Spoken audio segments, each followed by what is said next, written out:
경상도 한 시골에 사는 순박한 청년이 여자친구를 데리고 난생 처음 레스토랑에 갔습니다. 웨이터가 이 메뉴를 건네자 메뉴판을 뒤져보다가 가장 비싼 메뉴인 스테이크를 달라고 그랬어요. 그러자 웨이터가 어떻게 해드릴까요? 물었습니다. 이 전혀 예상치 않은 질문을 받고 이 청년이 당황한 나머지 그만 이렇게 대답하고 말았습니다. 최선을 다해 주이소. 오늘 본문에도 자신의 인생을 최선을 다해 달려간 한 사람이 나옵니다. 바로 사도 바울입니다. 여러분, 오늘 본문 디모데 후서는 신약 성경에 나오는 사도 바울의 13개의 서신서들 가운데 가장 마지막에 기록된 서신서입니다. 사도 바울은 주의 복음을 전하다가 체포되어 로마 감옥에 투옥되어 있다가 네로 황제에 의해 사형 선고를 받고 주후 67년에 순교하신 분입니다. 그런데 그 사도 바울이 자신의 죽음이 가까워왔음을 인식하고 이제 자신의 복음 안에서 낳은 아들이요 또한 목회의 후배요 제자인 이 디모데에게 쓴 마지막 편지인데, 그렇기 때문에 이 디모데 후서는 사도 바울의 유언장이라고는 별명이 붙어 있습니다. 사도 바울은 이 땅에서의 성도의 삶을 종종 다름질 마라톤에 비유합니다. 본문 7절에 나는 선한 싸움을 싸우고 나의 달려갈 길을 마치고 믿음을 지켰다 이렇게 말씀하는데, 달려갈 길, 이 달려간다라고 하는 이 말의 원어적 의미가 바로 마라톤을 의미하는 단어입니다. 흔히들 인생은 마라톤이라고 말하죠. 그런데 인생이라고 하는 그 기나긴 여정의 마라톤에서 가장 중요한 것은 바로 완주를 하는 것입니다. 1983년에 대한민국 초대 체육부 장관을 지내고 86년 아시안게임과 88년 서울올림픽을 성공적으로 치러낸 이영호 씨가 쓴 인생은 예행 연습 없는 마라톤이야 라고 하는 책이 있습니다. 이 책은 이분이 대장암 진단을 받고 수술을 하고 또 항암 치료를 받고 또 재발되어 또 재수술을 하고 그러면서 이제 죽음을 앞에 두고 자녀들에게 유언을 남겨야 되겠다라고 하는 그런 마음으로 정리한 내용을 책으로 엮은 것입니다. 그런데 그 책의 제5부의 제목이 이따금씩 인생의 중간 결산을 해봐라입니다. 그 인생이라고 하는 마라톤을 성공적으로 완주하기 위해서는 이따금씩 중간 결산이 필요하다는 것입니다. 여러분, 이것이 인생의 마라톤을 완주할 수 있는 지혜라고 그는 말합니다. 참 귀한 지혜의 권면이라고 생각합니다. 그런 차원에서 오늘 우리가 맞이하게 되는 이 한 해의 마지막 시간이 우리에게는 어쩌면 중간 결산의 자리가 아닐까 하는 생각이 듭니다. 우리 인생은 반드시 결산할 날이 옵니다. 그리고 그 인생의 결산을 잘 하기 위해서는 반드시 중간 결산이 필요한 것입니다. 오늘 본문에서 사도 바울은 이제 곧 있게 될 자신의 죽음을 앞에 두고 자신의 인생의 결산을 하면서 나는 달려갈 길을 마쳤다. 나는 내 인생의 마라톤을 완주했다. 그렇게 고백하고 있습니다. 오늘 말씀을 통해서 우리의 인생의 완주, 특별히 이 믿음의 경주의 완주를 위해서 사도 바울의 모범과 그의 권면을 따름으로 새해도 믿음의 완주를 향해 달려가는 우리 모두가 다 될 수 있기를 주님의 이름으로 축복합니다. 먼저 오늘 본문 6절 말씀을 함께 읽겠습니다. 전제와 같이 내가 벌써 부어지고 나의 떠날 기약이 가까웠도다. 아멘. 사도 바울은 자신의 인생의 마지막을 어떻게 준비하고 있는가, 내가 마지막을 어떻게 준비했는가를 두 가지 비유를 통해서 설명하고 있습니다. 먼저 그는 자신이 전제와 같이 벌써 부어졌다 이렇게 고백합니다. 이 전제라고 하는 말은 헬라어 스펜도라고 하는 말을 번역한 것인데, 이 헬라어 스펜도는 히브리어 네세크라고 하는 말을 헬라어로 번역한 것입니다. 그런데 히브리어 네세크라고 하는 이 말의 의미는 쏟는다, 붓는 제사 이런 의미로서 레위기에 맨 처음 이 단어가 등장합니다. 그러니까 제사법에 나오는 제사 용어죠. 여러분 이것은 희생제물 위에 마지막으로 포도주를 부어드리는 헌주의 의미가 있습니다. 전제는 하나님 앞에 올려드리는 희생의 번제물, 이 번제라고 하는 제사는 이 희생의 짐승을 하나님 앞에 온전히 다 불태워 올려드리는 제사가 번제입니다. 그리고 그 번제가 다 타고 마지막 그 뜨거운 재 위에 포도주를 부음으로 향기로운 그 냄새를 하나님 앞에 올려보내는 제사를 전제라고 부르는 것입니다. 여러분, 우리 예수님께서 십자가 위에서 그렇게 전제로 하나님 앞에 드려졌어요. 마지막 한 방울까지 하나님 앞에 드린다, 헌신한다라고 하는 의미가 전제인데, 우리 주님은 십자가 위에서 우리를 위해서 마지막 피 한 방울까지 아낌없이 다 쏟아 부어 주신 줄 믿습니다. 사도 바울도 주님을 위하여, 주님이 자신에게 맡겨주신 그 사명을 위하여 자기 자신 전부를 온전히 부어드렸다, 이렇게 고백하고 있는 것입니다. 6절에 사도 바울이 자신이 준비한 마지막을 또 하나의 비유로 표현했는데, 6절 하반절에 나의 떠날 시각이 가까웠도다, 이렇게 고백합니다. 여기서 이 떠나다라고 하는 이 말의 의미는 항구에 정박되어 있는, 그러니까 배가 떠내려가지 않도록 꽁꽁 묶어두었던 그 밧줄을 풀다, 다시 말해서 항해를 출발하다, 이런 의미를 가진 단어입니다. 사람들은 인생은 항해라고 말합니다. 또한 인생은 나그네라고 그렇게 말합니다. 나그네 인생길, 그런데 사람들은 그 나그네 인생이 어디서 와서 어디로 가는지를 알지 못해요. 그러나 성경은 이 땅의 성도들은 하나님께서 예비하신 본향인 거룩한 성을 향해 가는 순례자라고 그렇게 말합니다.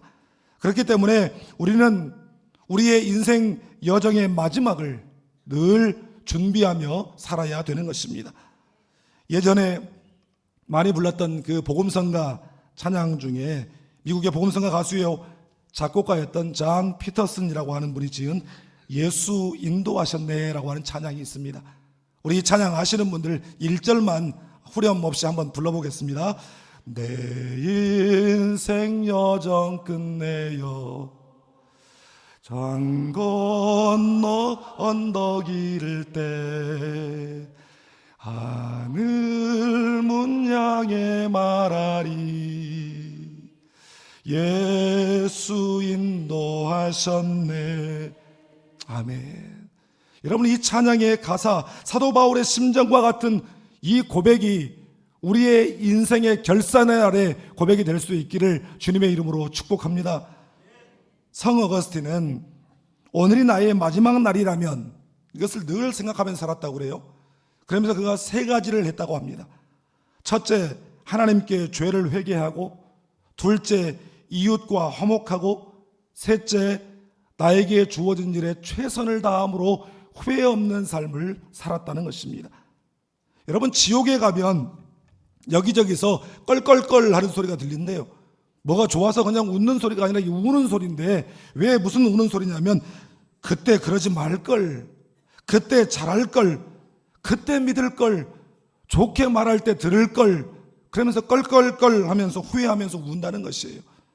여러분, 마지막을 준비한 사도 바울처럼 오늘이 마지막인 것처럼 살았던 그 어거스틴처럼 우리도 오늘이 마지막인 것처럼 하나님과 사람 사이에 막힌 것을 제할 수 있기를 바랍니다.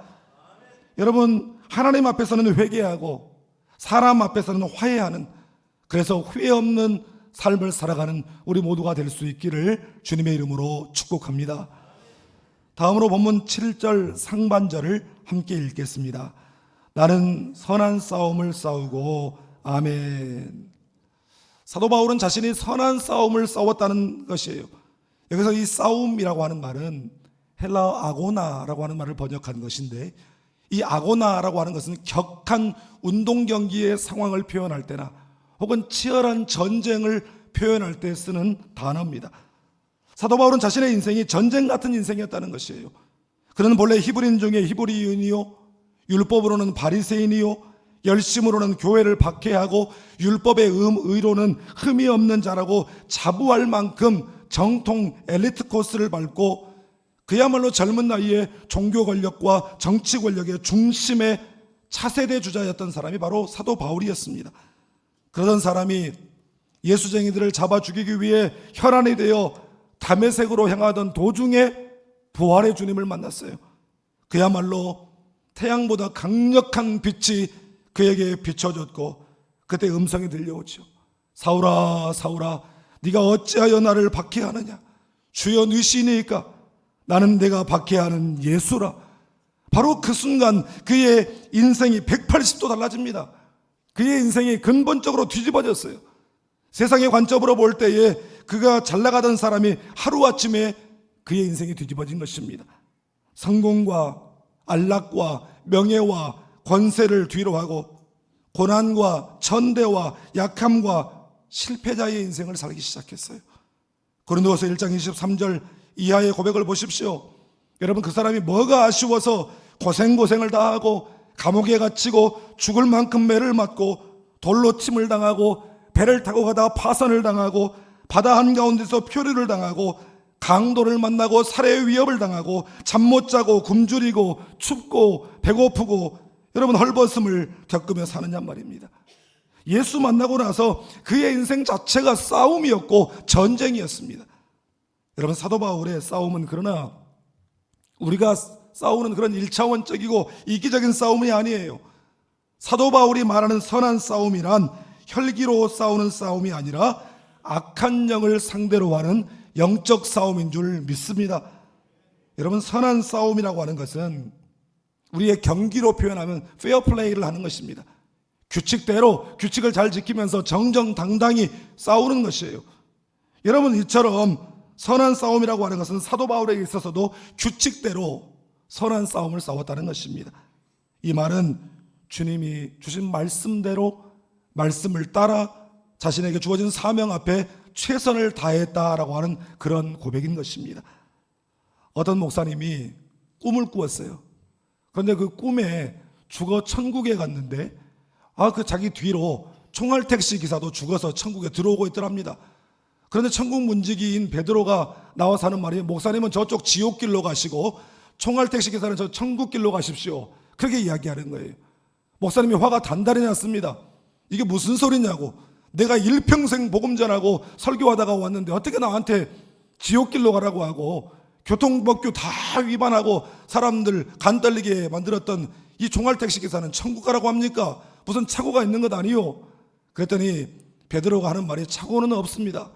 목사님은 설교가 시작했다 하면 교인들을 다 재웠기 때문에 지옥행이고, 총알택시 기사는 사람만 태웠다 하면 그 승객들이 아이고 주여 아이고 주여 내릴 때까지 기도하게 만들었으니 천국행입니다. 여러분, 중요한 것은 규칙을 잘 지키면서 규칙대로 하는 것이에요. 시편 기자는 시편 119편 105절과 106절에서 이렇게 말씀합니다.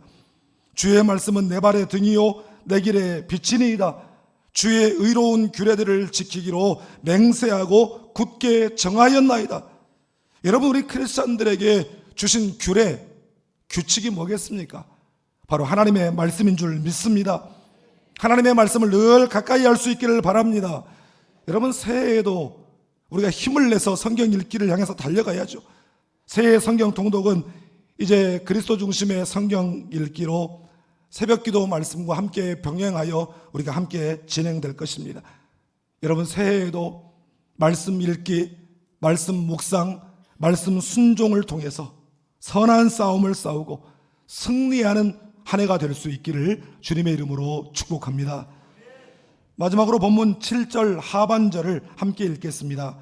나의 달려갈 길을 마치고 믿음을 지켰으니 아멘.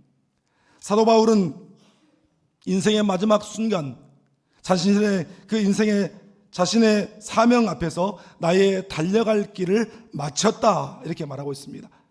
나의 달려갈 길이라고 하는 것은 나에게 주어진 길, 나에게 맡겨진 사명의 길을 말하는 것입니다.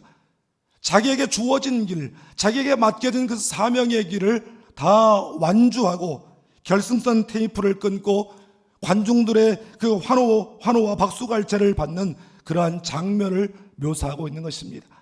저와 여러분 모두가 그렇게 그 장소에 서기를 원하는 그러한 자리죠. 여러분, 우리가 어떤 직장에서도 이 정년 은퇴한다라고 하는 것이 결코 쉬운 문제가 아닙니다. 건강 때문에 건강이 무너져서 이 은퇴까지 정년까지 가지 못할 수도 있고, 개인적인 어떤 실수나 잘못 때문에 중도에 그만두어야 하는 상황이 펼쳐질 수도 있고, 또 어떤 경우에는 하도 경기가 어려우니까 직장이 다른 곳에 병합이 되거나 또 하루아침에 직장이 없어져 버린 그런 경우도 많이 있어요. 여러분, 내 의지와 관계없이 어떤 환경 때문에, 상황 때문에 끝까지 완주하지 못하고 중도에 포기할 수밖에 없는 그런 상황들이 많이 있죠. 그런데 본문에서 사도 바울이 자신의 인생의 경주, 사명의 경주를 완주할 수 있었던 비결 두 가지를 말씀합니다. 하나는 끝까지 믿음을 지켰다는 것이에요. 프랑스의 극작가인 빅토르 위고는 우리의 인생에는 세 가지 싸움이 있다라고 말했습니다. 첫째는 자연과의 싸움이고, 둘째는 이웃과의 싸움, 사람과의 싸움을 말하는 것이죠. 그리고 셋째는 자신과의 싸움인데, 이 세 가지 싸움 중에 가장 힘든 싸움은 바로 나 자신과의 싸움이다, 이렇게 말을 했어요. 여러분, 어떤 사명에 대한, 그리고 믿음의 삶에 대한 도중하차, 중도 포기하게 만드는 가장 큰 원인은 우리 어떤 어려운 환경이나 또 어떤 문제나 나를 괴롭히는 사람이 아닙니다. 경주의 결승선에 도달하지 못하도록 방해하는 가장 주된 요인은 바로 나 자신이에요. 바로 나 자신과의 싸움인 것입니다. 우리 예수님께서 광야에서 40일간 금식하시고 받으신 시험이 바로 그 시험이었어요. 마귀가 나타나서 쉬운 방법이 있다고 말을 합니다. 믿음 같은 그런 추상적인 그런 소리 말고 실제적이고 실용적이고 합리적인 방법이 있다는 것이에요. 여러분, 그러나 주님은 끝까지 하나님을 향한 믿음을 지켰습니다. 세상이 제시하는 것, 마귀가 유혹하는 것, 쉽고 실제적이고 합리적이고 거기다가 달콤하기까지 한, 여러분, 우리가 바라봐야 될 것은 그런 것들이 아니죠. 우리가 바라봐야 할 대상과 목표는 이 땅이 아니라 저 멀리 배는 나의 시온성 천국이고 우리의 영원한 표대이신 예수 그리스도이신 줄 믿습니다. 믿음의 주요 온전케 하시는 이인 예수를 바라볼 수 있기를 바랍니다. 예수를 바라봐야 자신과의 싸움에서 이길 수 있고, 예수를 바라봐야 끝까지 믿음을 지킬 수 있기 때문입니다. 믿음의 완주를 위한 또 하나의 비결을 사도 바울이 고백하는데, 그것은 믿음의 동역자들과 함께 달리는 것입니다.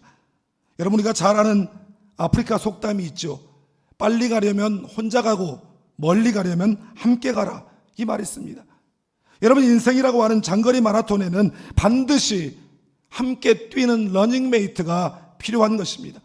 그래야 서로 격려하며 끝까지 완주할 수 있어요. 본문 8절에 주의 나타나심을 사모하는 모든 자, 바로 그것이 신앙의 동역자를 말하는 것입니다. 여러분, 신앙의 동역자를 위해서는 먼저 나 자신이 신실한 신앙의 동역자가 되어주는 것입니다. 그렇게 해서 좋은 동역자를 찾고 신앙훈련에 좋은 파트너를 만들 수 있기를 주님의 이름으로 축복합니다. 그래야 서로를 격려하고 힘을 북돋아 주어서 새해에도 끝까지 포기하지 않고 달려가는 저와 여러분 되시기를 주님의 이름으로 축복합니다. 제가 미국에서 이 목회를 할 때 젊은 나이에 첫 목회이다 보니 여러 가지로 부딪히는 부분들이 많이 있었어요. 그래서 감정적으로 끌어오르다가 좌절하기도 하고 또 우울함을 겪기도 하고, 내가 이러려고 목회의 길에 들어섰나, 내가 이러려고 미국 유학까지 왔나, 그런 생각들을 사실 자주 했습니다.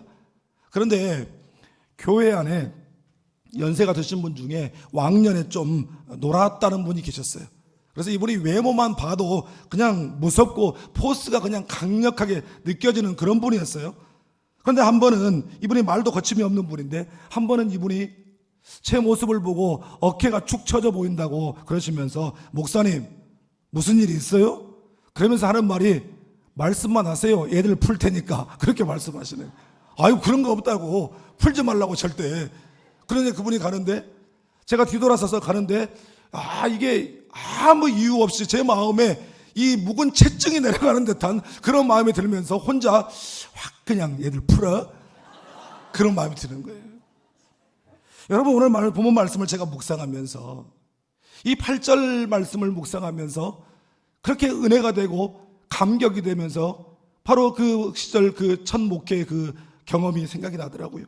8절 말씀, 이제후로는 나를 위하여 의의 면류관이 예비되었으므로 주 곧 의로우신 재판장이 그날에 내게 주실 것이며. 여러분, 이 말씀이 그렇게 위로가 되고 그렇게 은혜가 되고 감격이 되었어요. 지금은 우리의 믿음의 경주가 힘들고 어렵고 때로는 사람들에게 오해를 받기도 하고 다른 친구들보다 한참 뒤처지는 것 같기도 하고 이 모습이 바보 같기도 하고 어떤 보장과 보상도 눈에 보이지 않고, 그런데 여러분, 믿음 지키며 주님 약속 신뢰함으로 끝까지 달려가면 우리 인생의 결승선, 믿음의 결승선에서 우리의 재판장 되시는 주님, 영원한 심판장 되시는 우리 주님이 의의 면류관, 영광의 면류관을 들고 나와 계실 줄 믿습니다. 여러분, 인생의 남은 코스를 힘겹게 달리는 우리를 향해서 조금만 더 힘을 내라고, 믿음의 경주를 가로막고 괴롭히고 방해하고 뒤로 잡아끄는 악한 것들, 마귀 사탄의 공격들 앞에서 우리 주님이 내가 천군 천사를 풀겠다고, 걱정하지 말라고 그렇게 격려하시면서 지금도 하나님 보좌 우편에서 우리를 위하여 중보하고 계시는 줄 믿습니다. 그분은 의로우신 재판장이라고 말씀합니다. 사필 규정, 모든 것을 반드시 바르게 심판하시고 제자리로 돌려놓으시고 억울한 일 없게 하시고 우리에게 영광의 면류관을 씌워주시면서 잘했다 칭찬해 주실 줄 믿습니다. 여러분, 그날을 향하여 믿음의 경주를 포기하지 않고 힘써 달려가는 저와 여러분 다 되시기를 주님의 이름으로 축복합니다. 기도하겠습니다. 우주 만물의 창조주 하나님, 시간의 주인이 되시고 역사의 주관자 되신 하나님, 2023년 한 해도 임마누엘의 은혜로 함께 하시고 도와주셔서 여기까지 이르게 하신 것을 감사합니다. 한 해 동안 아버지 섭섭하게 해드린 것, 하나님 아버지 마음 아프게 해드린 것, 이 시간 회개하오니 주님 다 용서하여 주시옵소서. 오늘 2023년의 마지막 주일, 마지막 날을 보내면서 이 시간이 우리의 인생의 경주의 중간 결산의 시간이 되게 하시고 주님 앞에서는 그날까지 우리 곁에서 응원하시는 주님, 성령님 의식하고 의지하면서 믿음의 경주를 포기하지 않고 믿음으로 끝까지 달려 완주하게 하시고 주님께 칭찬받는 우리 모두 되게 하여 주시옵소서. 우리 구주 예수님의 이름으로 기도하옵나이다. 아멘.